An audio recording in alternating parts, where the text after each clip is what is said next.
राजस्थान के आध्यात्मिक गलियारों में इस वक्त एक ही नाम गूंज रहा है और वो नाम है साध्वी प्रेम बाइसा का।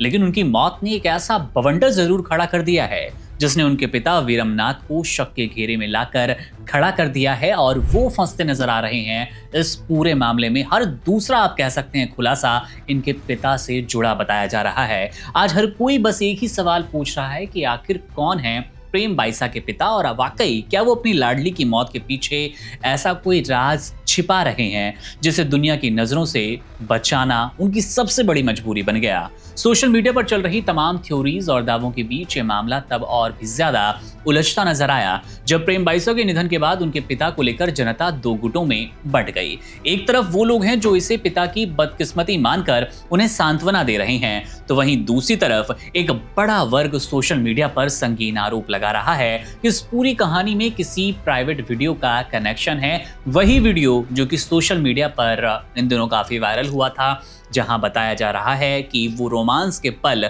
प्रेम बाइसा और उनके गुरु के साथ कैद हुए थे।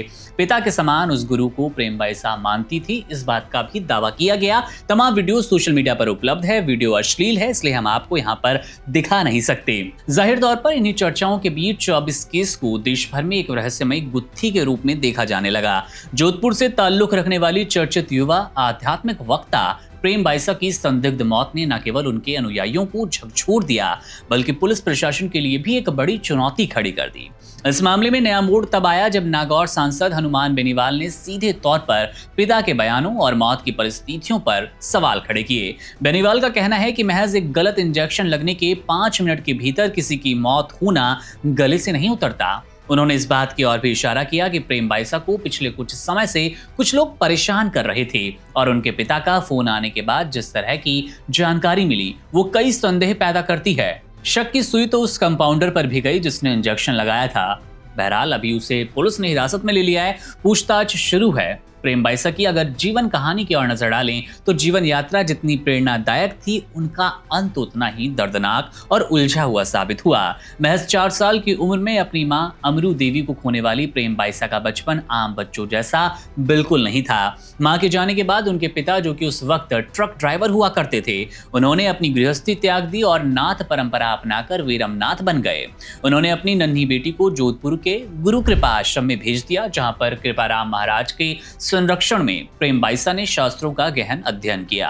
12 साल की छोटी सी उम्र में ही उन्होंने जिस तरह से भागवत कथा और भजनों के जरिए लोगों के दिलों में अपनी बड़ी और गहरी जगह बनाई, उन्हें अब इस तरह से पश्चिमी राजस्थान की एक प्रखर आध्यात्मिक आवाज के रूप में पहचान भी मिल चुकी थी। उनके पिता ने ही उन्हें इस संप्रदाय में दीक्षित किया था और हमेशा उनके साथ साय की तरह रहे, लेकिन आज वही पिता सवालों के कटघरे में कैद नजर आ रहे हैं। सोशल मीडिया पर जो पोस्ट प्रेम बाइसा की मौत के बाद आया, उस इंस्टाग्राम पोस्ट को लेकर भी दावा किया गया। पोस्ट करने वाले शख्स ने कहा कि पिता के कहने पर ही इस पोस्ट को किया गया था, अन्यथा इस तरह के किसी पोस्ट के होने की बात काटी जा रही थी। सबसे ज्यादा चौंकाने वाली बात यह है कि प्रेम बाइसा की मौत के बाद, जैसे कि हमने आपको बताया, सोशल मीडिया पोस्ट जो कि चर्चा में रहा, उसने इस केस के सस्पेंस को 7वें आसमान पर पहुंचाया। न केवल इस सस्पेंस को बढ़ा दिया बल्कि पिता पर लग रहे लगातार आरोप को पुख्ता किया। अब लोग पूछ रहे हैं कि अगर प्रेम बाइसा इस दुनिया में नहीं रही तो उनके अकाउंट हैंडल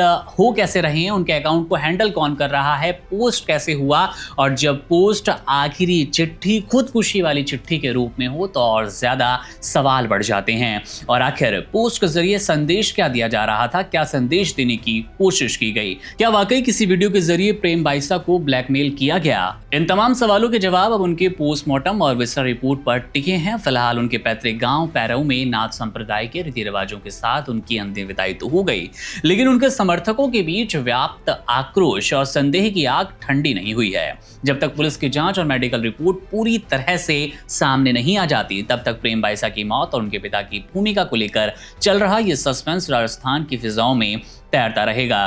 बहरहाल मामले को लेकर अगर आपके मन में कोई संशय है, कोई सवाल है, तो कमेंट बॉक्स आपके लिए है। अपनी राय, अपनी टिप्पणी, अपने सवाल वहां जरूर कीजिएगा। मेरा नाम है मुकुंद, आप बने रहिए वन इंडिया के साथ। शुक्रिया।